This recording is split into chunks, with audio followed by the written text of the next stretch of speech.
And let's have a look at how I'm going to piece the 3 middle rows together.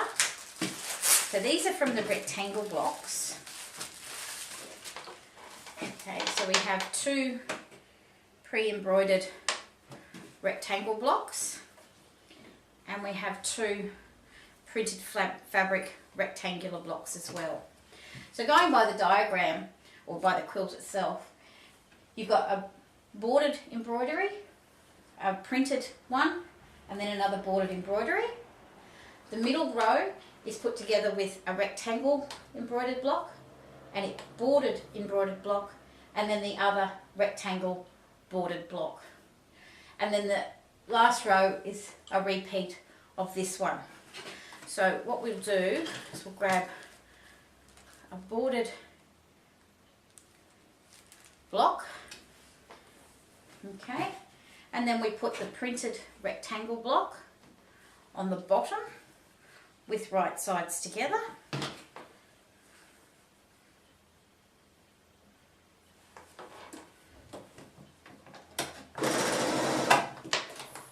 Okay, and then just grab another bordered embroidered block. I should have made them easier to say, shouldn't I? Okay, and then I place that going downwards, so onto the top of the bordered embroidery one, we put the rectangle printed one.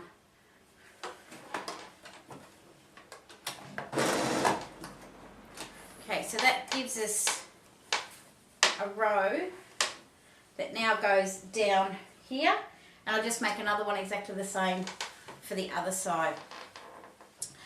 Now I'm going to have a look at this middle piece, which are these 3 blocks. So we have our octopus and our pirate boy with the parrot sitting on him. And I'll just grab a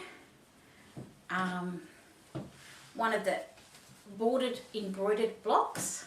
I'm going to pick the parrot on this one. And I'm going to place one of the rectangle blocks on top and sew that with right sides together with our 1/4 inch seam.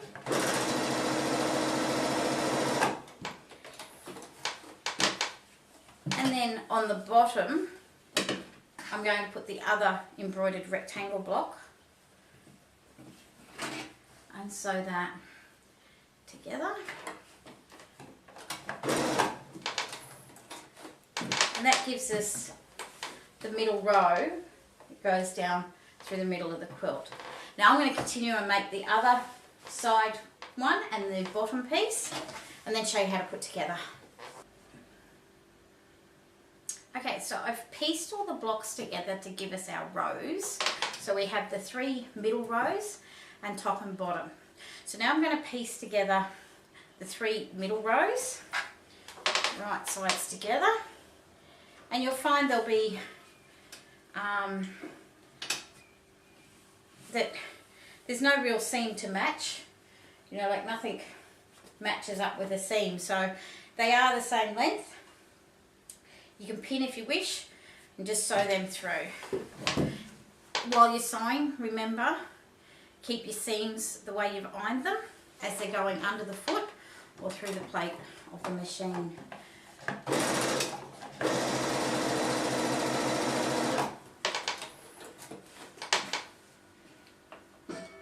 So that's 2, and then I'm just going to bring that one over and sew this one down the side as well.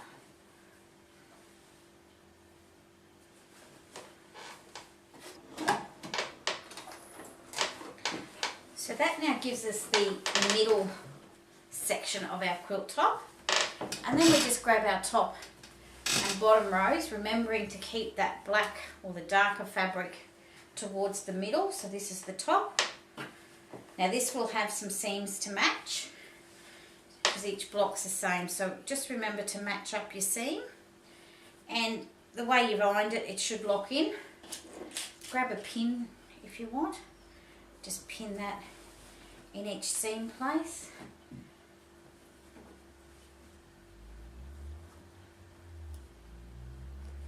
There we go.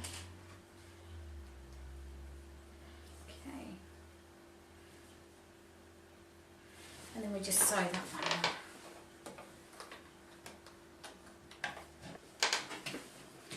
so we've now put the top and bottom rows on to our middle piece and have that part of the quilt top done. Now the next section that we have to put on is the borders from around the side. So we grab our packet of borders.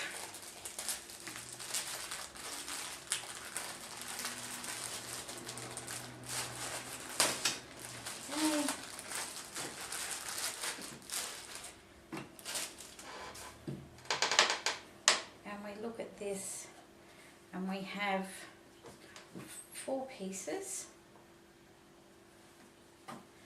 We have 2 long and 2 shorter pieces.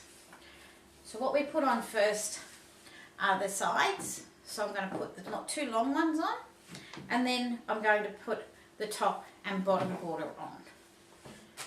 Now again, keeping it right sides together. Okay. And when you've got the huge quilt like this, or even bigger, but when you've got a quilt like this, don't let it sort of drag off your table and down on the ground, because it will pull the actual weight of the quilt, will pull the material out from underneath, or it will even just makes it hard to manoeuvre it under your little throat plate.